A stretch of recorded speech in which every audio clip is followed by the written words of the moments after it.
ฉันได้ข่าวว่าเธอไปมีเซ็กในห้องน้ำของเพื่อน กำลังจะมันเลยผู้ชายกำลังแบบใส่สุดแรงเพื่อนผลักประตูเข้ามาเพื่อนก็รีบปิดประตูก็เอาต่อเลย บินไปถึงเกาหลีให้คนมาอม แล้วผู้ชายก็ใส่หล่อลื่นเองแล้วก็นั่งให้เราเลย อีกคนหนึ่งก็เอามาใส่ปากอย่างเงี้ยแล้วก็หมุนมาอีกข้างหนึงก็เจออีกอันนึงอะไรอย่างเงี้ย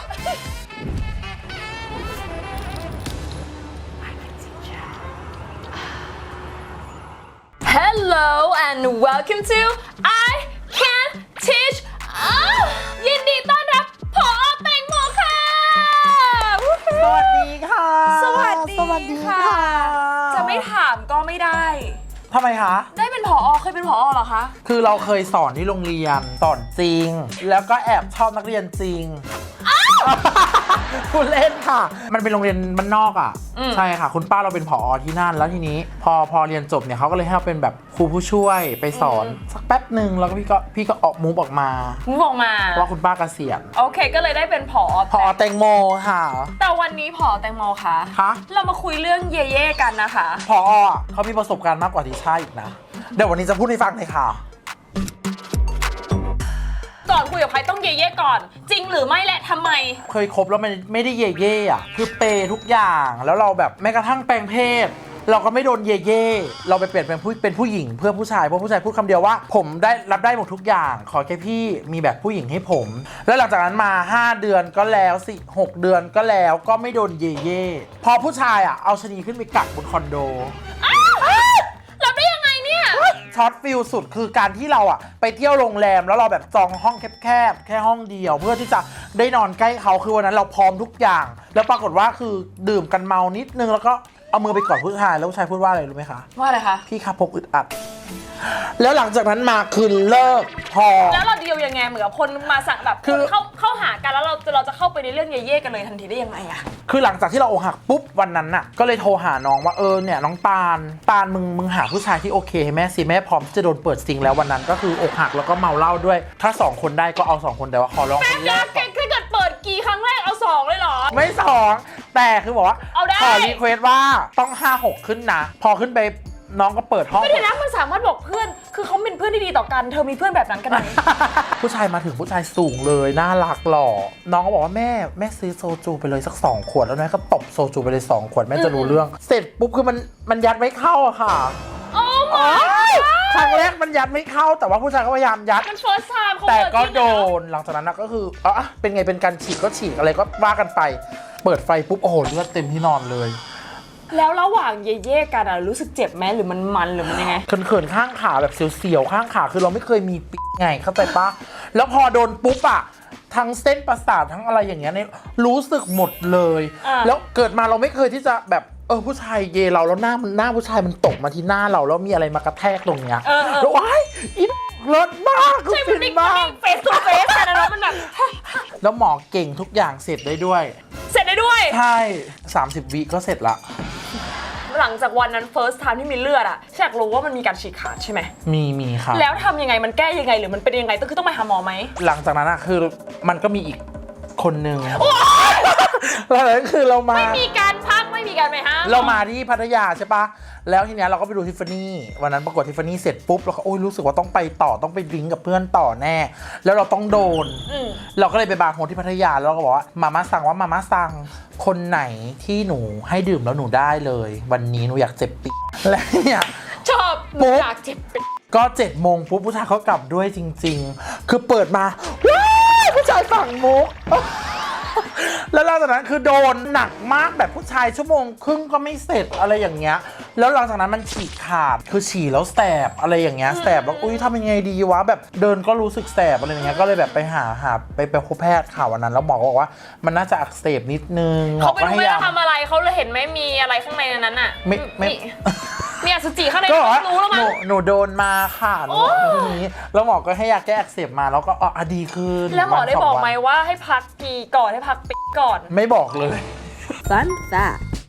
ชายคนแรกที่ได้รับการผ่าตัดแปลงเพศเป็นผู้หญิงเขาคือดอร่า ริกเตอร์ชาวเยอรมันผู้เป็นแค่เพียงชาวบ้านธรรมดาคนหนึ่งดอร่ารู้ตัวเองเร็วมากว่าเขามีความเป็นผู้หญิงมากกว่าผู้ชายเขาเคยพยายามเอาจุดเขาออกด้วยการใช้สายรัดแน่นที่อวัยวะเพศของเขาตอนอายุแค่เพียง6 ขวบเท่านั้นเขามุ่งมั่นมาตลอดจนพ่อแม่ยอมให้เติบโตไปใช้ชีวิตอย่างเด็กสาวเมื่อโตขึ้นดอร่าย้ายเข้าไปทำงานในเมืองเบอร์ลินด้วยอาชีพเด็กเสิร์ฟผู้ชายที่โรงแรมชั้นนำในระหว่างนี้เขาโดนจับเข้าคุกบ่อยครั้งเพราะชอบแต่งเป็นผู้หญิงในที่สาธารณะจนครั้งหนึ่งเขาถูกปล่อยตัวให้ไปอยู่ในภายใต้การดูแลของคุณหมอแมกนัสเฮิร์ตเฟลผู้เชี่ยวชาญเรื่องเพศและบิดาแห่งเกย์ศึกษาดอร่าได้ทำงานที่สถาบันวิทยาศาสตร์เพศของหมอแมกนัสด้วยหน้าที่แม่บ้านทีนี้ดอร่าสามารถแต่งตัวและแสดงออกถึงความเป็นผู้หญิงได้อย่างอิสระจนในที่สุดดอร่าในวัย 40 ปีก็ได้เป็นหนึ่งในบุคคลที่เชื่อว่าเป็นคนแรกของโลกที่ได้รับการผ่าตัดแปลงเพศแบบครบวงจรในปีคศ1931นั่นเองค่ะตอนที่เราไปมีอะไรกับปีแล้วอะเรามีผู้ชายอยากจะเปลี่ยนเราพร้อมเปลี่ยนกับหน้ากับหลังอะไรอย่างนี้ไหมหรือว่าเราเน้นปีเลยเราตอนนี้ไม่เลยเราไม่ให้ผู้ชายเ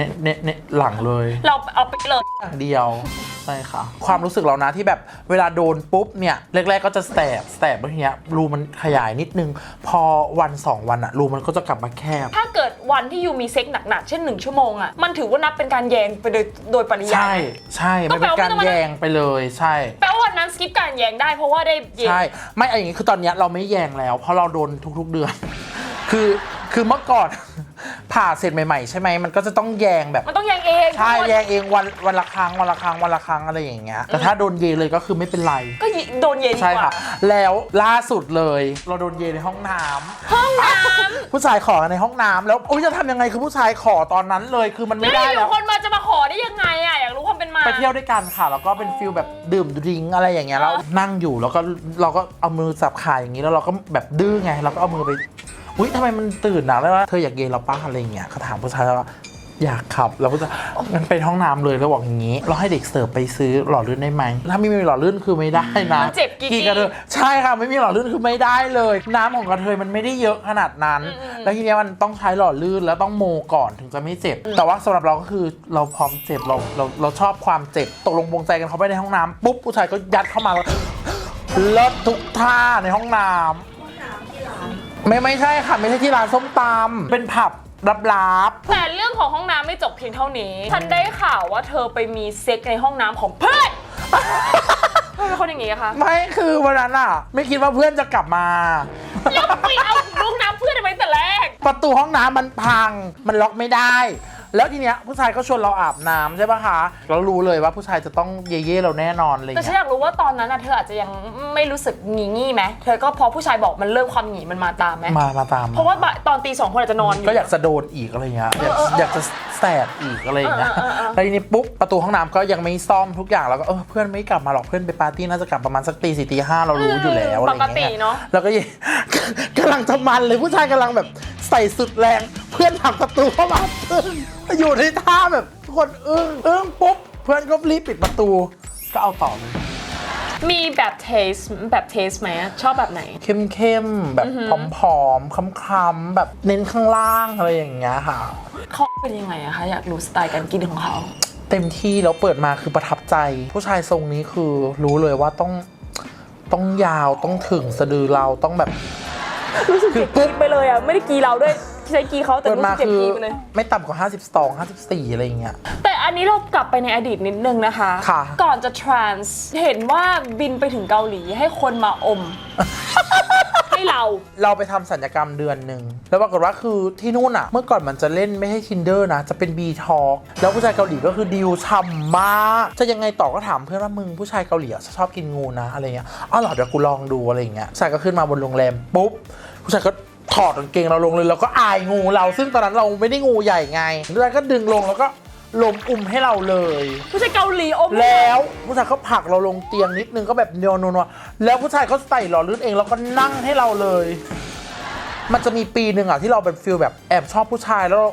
เทคยาคุมจนมันไม่แข็งอ่ะนี่แหละค่ะที่พูดไปว่าแบบเราโอเคนะเราคบเธอได้แต่เธอต้องมีอะไรที่เหมือนผู้หญิงอะไรอย่างเงี้ยเราก็โทรเลยก็แปลงเพศเลยหลังจากนั้นคือโทรมาหาหมอบอกว่ามีเคสหลุดนะอาทิตย์หน้าทำเลยไหมทำเลยค่ะมันมีเซอร์ไพรส์งดยาคุมปุ๊บมันเริ่มกลับมาแข็งใช่ปะแล้วก็โทรถามเพื่อนว่ามึงก่อนผ่ามึงต้องทำยังไงบ้างมึงชักว่าวเลยมึงรีบตำเลยก่อนที่มึงจะไม่มีมึงรีบชักว่าวเลยอะไรอย่างเงี้ยแล้วเราก็ทำจริงๆเราก็ชักก่อน ก่อนที่จะผ่าประมาณ2-3 วันแล้วก็ตื่นเช้ามามีอารมณ์แบบไม่ได้กินยาคุมแล้วมันแข็งอะไรเงี้ยแล้วก็ตำอะไรอย่างเงี้ยตั้งแต่แบบว่าด้วยความที่มีประสบการณ์แบบอย่างนี้มาแล้วอะทำอะไรได้ลองทำอะไรใหม่ๆที่แบบเช่นแบบมากกว่า1 คนหรือเปล่าหรือเคยทำอะไรอย่างนี้ไหมตอนที่เรามีงูเราเคยหมู่เว้ยเพื่อนพาไปร้านนวดที่เป็นร้านหนึ่งแบบเฮ้ยมึงร้านนี้มีห้องมืดมีห้องอะไรอย่างเงี้ยแล้วพวกเกย์มันชอบไปกันอะไรอย่างเงี้ยจ่าย200แล้วก็ขึ้นไปเลยมันก็จะได้เลือก200เหรอแล้วเนี่ยมึงกูอยากโดนเยอะๆว่ะกูต้องทำยังไงเพื่อนก็บอกมึงเข้าห้องมืดสิ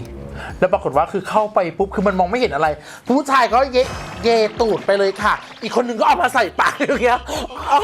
แล้วก็หมุนมาอีกข้างนึงก็เจออีกอันนึงอะไรอย่างเงี้ยแต่ว่าคือตอนเนี้ยคือตั้งแต่แปลงเพศมาโตมาคือกูจะเอาไหนก่อนวะอีตูดอมคอยหนึ่งอมนานไหมหรือว่ามันอมแบบเป็นไม่นานคือแบบกี่วิแบบ1 2 3 4 5มันนับไว้หรือประมาณ10 วิมันก็จะกดหัวเราแบบแล้วก็มาอีกคนนึงแล้วก็จับแค่อย่างเงี้ยประมาณ5 วิได้อะหลังจากนั้นก็เสิร์ฟอะไรรู้ไหมคือเราทำแทงไม่เป็นหลังจากนั้นเราก็เสิร์ฟจะเบบีแล้วเขาก็เห็นไหมแล้วเขาไม่รู้ค่ะแต่เรารู้สึกว่ามันมีกลิ่นอะไรอย่างเงี้ยก็ปนเปื้อนอาจจะแบบเขาหัวเราได้สะใจอีกคนหนึ่งก็คือถ้าเบบีคืออาจจะอมต่ออะไรอย่างเงี้ยเข็ดกับเกย์นี่คือยังไงก่อนหน้านี้ก็คือเคยแบบแอบรักเกย์แล้วพอแปลงเพศมาปุ๊บเนี่ยเราก็ไม่รู้สึกว่าเราชอบเกย์เลยเรารู้สึกว่าเราต้องการผู้ชายแท้แล้วเราเช็คยังไงความแตกต่างอะเราจะถามเขาก่อนเลยว่าพี่ตรงๆนะพี่ไม่ได้โกรธหรือว่าไม่ได้อะไรเลยคือถามก่อนเลยว่าเราเป็นเกย์ไหมเราก็จะเช็คแบบติดตามเที่ยววีทั้งแกงก็น่าสงสัยแล้วนะน่าจะเป็นเก้งปะอะไรอย่างเงี้ยแล้วตอนนี้ถ้าเกิดมีรักครั้งใหม่หรือโอกาสครั้งใหม่คิดว่าเราจะสามารถคบกับเกย์ได้ไหมมันเป็นไปไม่ได้เพราะว่าแบบเกย์เขาก็จะมองแบบประมาณว่าเขามองเพศตรงข้ามเขาก็คือสิ่งที่เขาต้องการคือชายกับชายใช่ไหมคะมันก็จะดูตื่นเต้นกว่าแต่ในความรู้สึกพี่เราเคยจ้างผู้ชายมาเย่ๆด้วยแต่แล้วเขาแบบเขานัวไม่ดีแล้วมันไม่แข็งแล้วเราก็ได้ตัดสินใจถามเขาตรงนั้นเลยว่าน้องเป็นเกย์ใช่ไหมอะไรอย่างเงี้ยใช่ครับผมขอโทษนะพี่อะไรอย่างเงี้ยแล้วน้องมาทำไมอะไรอย่างเงี้ยแบบไม่รู้ครับเขาจัดให้ผมมาอะไรอย่างเงี้ยมันเห็นกีเราแล้วว่ามันไม่แข็งมันไม่ได้เราก็เลยถามถ้าเกิดเป็นผู้ชายคือมันยังเอาได้เพราะว่ามันแบบยังชอบในสิ่งที่เขาเห็นใช่คุยกับเกย์หลายๆคนก็คือมันเป็นไปไม่ได้ว่ะผมยาวกับเก้งเป็นไปไม่ได้ในความรู้สึกเรานะผอแตงโมคลั่งเด็กนักบอลคืออะไรคะคือตอนนี้เรามีคนคุยอยู่ค่ะแต่ว่าคือเรายังไม่ได้ตัดสินใจกันว่าเป็นอะไรแต่ว่าคือเยกันบ่อยแล้วเขาเป็นนักฟุตบอลใช่ค่ะเยมาก่อนความสัมพันธ์อันดับ2นะแต่ว่ามันเริ่มจากเอก็รู้จักกันมาแบบจะปีนึงแล้วอะไรอย่างเงี้ยใช่ค่ะเวลาเราหิวเมื่อไหร่ก็ทักไปหาเขาอะไรเขาก็จะแบบมาคือล่าสุดอะสงสารชีมากคือวันนั้นอะชีเหนื่อยมากแต่ชีก็มาหาเราเพราะเราเรียนงุ่นไงแล้วก็มาปุ๊บก็เริ่มมีอะไรกันอะไรอย่างเงี้ยก็คือเสร็จไปเลย2 ครั้งแล้วผู้ชายง่วงมากนะครับเด็กมหาลัยเขาขับมอเตอร์ไซค์กับเขาก็เลยลดลมมากเรารู้สึกผิดเลยคือผู้ชายง่วงเพราะแบบมันดึกแล้วแต่เราก็บอกเขานะว่าเธอนอนเลยไหมนอนกับเราก่อนก็ได้พรุ่งนี้ค่อยไปไม่เขามีเรียนเช้าเขาจะต้องรีบไปอะไรอย่างเงี้ยเราก็เลยรู้สึกว่าอุ๊ยอะไรอย่างเงี้ยแต่ว่าทุกวันนี้เขายังทักมาอยู่แต่ว่าพี่คิดว่าเราไม่รู้ว่าจะไปกันต่อได้ไหมแต่ว่าคือเอาไว้เย่ๆก่อนดีกว่าคือเขาทำถึงอะเชื่อค่ะเห็นว่ายูเคยเจอโซสมอลเหมือนไม้จิ้มฟันเป็นไปได้ยังไงคือมันเล็กไม่ได้จิ้มฟันหรอกค่ะแต่หมายถึงว่าคือเรารู้สึกว่าเราเจอต่ำกว่า49อ่ะเหมือนอะไรมาวิ่งเข้าออกตรงรูเราแบบให้เราคันๆเบาๆอะไรอย่างเงี้ยมันสามารถมีอะไรที่ดูได้ไหมว่าคนนี้จะเปิดออกมาแล้วเล็กไม่เลยเขาลุกเราแรงเลยเขามั่นใจเลยอะไรเงี้ยแต่เปิดออกมาคือมันก็เล็กอ่ะแล้วเราก็รู้สึกว่าอุ๊ยไม่ได้ว่ะแต่ว่าเพื่อไม่ให้เขาเสียเซลล์หรืออะไรสักอย่างหนึ่งคือเราก็ต้องทำต่อให้เขาเสร็จในฐานะที่เจอกล้วยที่เล็กและใหญ่การอมกล้วยเล็กหรือกล้วยใหญ่อันไหนอมยากอมง่ายกว่ากันกล้วยใหญ่อมง่ายสำหรับเรานะไม่ใช่ความชอบดิคือที่ชาพออมใช่ไหมมันจะมีความแบบเหนื่อยอ่ะมันเหนื่อยกันเพราะว่าการอมมันไม่ใช่แค่อมอย่างนี้นะมันต้องทำรูปปากบางอย่างให้มันแบบแล้วถ้าเกิดให้ดีๆแล้วมันต้องมีความแบบนวดในตัวมันด้วยอ่ะแล้วมันเหนื่อยปากมากใช่รู้สึกว่าถ้าเกิดเป็นแท่งที่เล็กกว่าอะไรเงี้ยมันจะง่ายกว่าไหมเหมือนกับใช่ทุกอย่างใช่ค่ะแปลว่าอมอันเล็กง่ายกว่าในเชิงของปากใช่ไหมคะใช่ค่ะแต่ถ้าเลือกได้คือเอาใหญ่มาเลยดีกว่าเหนื่อยก็เหนื่อยอะไรเงี้ยแล้วถ้า กิดเราให้ทริคหนึ่งอันในการแบบว่าอมอะคะเป็นทริคคืออะไรของเราเราจะเน้นไข่มากกว่าแล้วคือเราจะเป็นคนชอบเน้นไข่หนักๆก่อนแล้วค่อยเรียงขึ้นไล่เรียงขึ้นมาบนปลายอะไรอย่างเงี้ยเน้นเลยนัวคือนัวข้างขาผู้ชายตรงนี้ก่อนเพราะมันเสียวมากใช่ค่ะคือนัวข้างขามาเลยแล้วก็เน้นไข่หนัก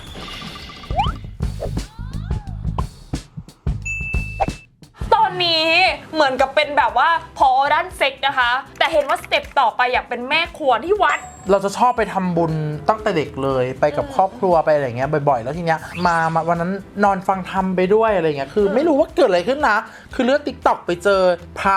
องค์หนึ่งท่านพูดว่าแบบคือจริงๆแล้วโลกเรามันไม่ได้มีอะไรมันมีแค่แบบเราแค่มาหลงมันแค่นั้นเองสักวันหนึ่งมันทุกคนเกิดมาเพื่อตายเกิดมาเพื่อจากเพื่อพัดพรากแค่นั้นเองไม่มีอะไรตอนนี้ที่เรายังอยู่อะเอาแค่ว่าเราไม่เบียดเบียนใครอะไรอย่างเงี้ยเราก็เลยตามหาพระองค์เนี่ยว่าอยู่ที่ไหนท่านมรณภาพไปแล้วหลวงปู่สวาทอยู่ที่ขอนแก่นคำสอนท่านดีมากลองเปิดดูนะคะแล้วหลังจากนั้นน่ะเราก็เริ่มศึกษามาเรื่อยๆก็เปิดฟังธรรมของพระสายวัดป่าหลวงตามหาบัวอะไรอย่างเงี้ยเราเปิดดูคำสั่งสอนช่วยได้ว่ะแบบเวลาเราเครียดกับเรื่องงานเครียดกับชีวิตเพราะว่าที่บ้านเรามีลูกชาย2 คนเรากับพี่ชายเราเสียพี่ชายเราก็เป็นแบบเรานะคือเขาเสียในห้องน้ำอะไรอย่างเงี้ยมันจะมีช่วงที่เราดิ่งดาวเลยเราก็เลยฟังทำมันก็เลยเป็นฟีลแบบให้เราเปลี่ยนจุดคิดเราเปลี่ยนว่าแบบตอนนี้เราอาจจะยังสนุกสนานอยู่แต่ในอนาคตเราจะวางแผนยังไงพี่ก็เลยวางแผนว่าเนี่ยแกมาไม่มีอะไรเข้าวัดฟังธรรมทุกอย่างไปช่วยวัดช่วยวาอะไรเงี้ยสบายใจทุกวันพระเข้าพรรษาเราต้องงดเที่ยวงดเซ็กอะไรอย่างเงี้ยแค่1 วันพระอะไรอย่างเงี้ยพี่ทำอย่างนี้ทำมาได้ประมาณ2 ปีละขอวิธีการ move on แบบในเวทำที่มีความโมเดิร์นที่คนเข้าใจง่ายในการ move on เลยค่ะเราแบบไม่ต้องไปยึดติดกับใครทุกคนเกิดมาแบบใช้ชีวิตของใครของมันทุกอย่างใจคนเปลี่ยนได้ตลอดถ้าวันหนึ่งเราป่วยมันไม่มีใครดูแลเราร่างกายเราป่วยเองเพราะฉะนั้นกายเราป่วยแต่ใจเราไม่ป่วยถูกไหมคะแล้วก็ move on จากหลายๆเรื่องว่าโลกใบนี้มันก็คือโลกเราต้องมาใช้กรรมเราต้องมาเจอกันอะไรอย่างเงี้ยเราไปทำให้คนอื่นเบียดเบียนเขาไหมเราไปทำคนอื่นเสียใจไหมอะไรเงี้ยที่พระท่านสอนมาคนนินทาไม่มีหรอกในโลกเนี้ยโดนนินทาหมดแต่ว่านินทามาเราก็ฟังแค่นั้นเองมันถูกต้องไหมถ้ามันถูกต้องเราก็แก้ไขแต่ถ้ามันไม่ถูกต้องเราจะฟังทำไมถูกไหมคะเพราะฉะนั้นเราก็ใช้ชีวิตของเราไปอย่างมีความสุขดีที่สุดไม่ต้องไปยึดติดกับใครไม่มีใครรักใครจริงหรอกค่ะเราตายปุ๊บเนี่ยทุกอย่างก็ว่างเปล่าหมดเลยเพราะฉะนั้นใช้ชีวิตไปหาความสุขเราขอแค่เราไม่ไปเบียดเบียนคนอื่นแค่นั้นเองก่อนจะไปอีกรอบนึงค่ะช่วยฝากผลงานหรือฝากเห็นว่ามีร้านด้วยไม่ใช่ไหมคะฝากร้านแตงโมเซฟเวอร์สาขากทมด้วยนะคะก็พี่ก็ทำกับพี่มิกเฉลิมศรีนะคะก็ตอนนี้ก็รู้สึกว่าคนเยอะค่ะแล้วก็ประทับใจในรสชาติส้มตำสไตล์ขอนแก่นไก่ย่างเขาสวนกวางซึ่งพี่เป็นคนเขาสวนกวางก็เลยนำไก่ย่างมาที่นี่ด้วยอะไรอย่างเงี้ยค่ะแล้วก็ฝากติดตามช่อง TikTok หลายๆช่องสั่งได้ไหมหรือมันต้องไปกินที่นั่นยังไงถ้าอยากตอนนี้ยังไม่ได้เปิดแกร็บฟู้ดนะคะยังไม่ได้เปิดทุกช่องทางเลยแล้วก็อยากให้ต้องไปกินที่นั่นก่อนใช่ค่ะกินที่นั่นก่อนตอนนี้ก็วางแผนกันแล้วค่ะว่าเดี๋ยวเราจะต้องมีออนไลน์นะอะไรอย่างเงี้ยเดี๋ยวรอดูในใช่ค่ะมีเมนูใหม่ๆมาเยอะมากปลาเผาน้ำจิ้มแจ่วขอนแก่นคือสเต็ปแห้งพี่น้องขาต้องไปลองนะคะต้องไปลองนะคะก็ฝากติดตามแล้วฝากไปกินไปชิมด้วยนะคะแล้วก็เดี๋ยวชอบก็ฝากรีวิวด้วยนะความหมายของเราคนทำร้านเนาะให้ความสุขลูกค้าโดยการแบบกินอาหารอร่อยกันได้ค่ะแล้วก็ฝากผลงานเพลงที่กำลังจะทำกับคุณแอนอรดีแล้วก็ไม่ว่าจะเป็นครัวเมืองขอนรายการของเราอะไรอย่างเงี้ยค่ะก็ฝากติดตามด้วยนะคะเจอกันในเอพิโซดหน้าค่ะบ๊ายบา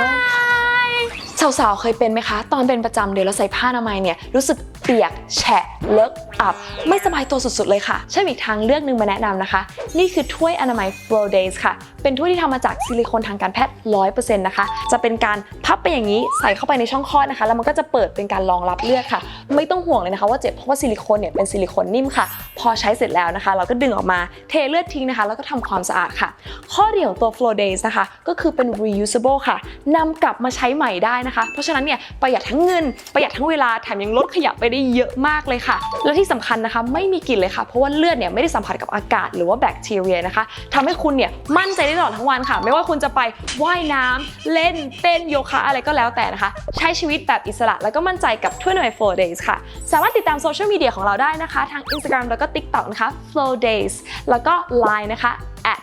@Flow Days เว็บไซต์ค่ะ myflowdays.com Flow Days live with confidence คือตอนนั้นเราไปเสม็ดกับเพื่อนแล้วมันมีต่างชาติคนหนึ่งหล่อเลยฝ่อเลยแล้วก็ปุ๊บ คือเพื่อนเราก็มองไปอุ๊ยใครอ่ะเพื่อนเราหรือเปล่ากำลังนั่งเรียนผู้ชายอยู่นั่งฝออยู่ นั่งข้างบนเหรอเขาเรียกว่านั่งเรียนเหรอ แล้วเพื่อนเขาบอกว่ามึงมานี่มึงอมให้มันเลยมึงอมให้มันเลย อย่าเพิ่งกูขอเช็คก่อนแล้วจะก็เอามือไปใช่ไหมไปจับของผู้ชายที่เพื่อนเพิ่งนั่งต่อไปใช่ไหมปุ๊บเต็ม เหลืองเต็มมือเลยแล้วเราก็ว้ายตายแล้วทำยังไงกูอมทำไม่ได้เพื่อนก็จะกดหัวลงอยู่อย่างเงี้ยคือไม่เอาขี้มึง